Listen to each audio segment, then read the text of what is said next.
আসসালামু আলাইকুম বন্ধুরা, আপনারা অনলাইনে মোবাইল আনলক করতে চান। এফআরপি আইফোনের আইক্লাউড যারা বাইপাস করতে চান, এফআরপি আনলক করতে চান, তারা আমার সাথে যোগাযোগ করুন।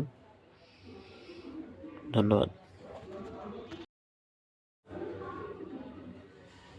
আসসালামু আলাইকুম বন্ধুরা, আপনারা অনলাইনে মোবাইল আনলক করতে চান। এফআরপি আইফোনের আইক্লাউড যারা বাইপাস করতে চান, এফআরপি আনলক করতে চান, তারা আমার সাথে যোগাযোগ করুন। ধন্যবাদ।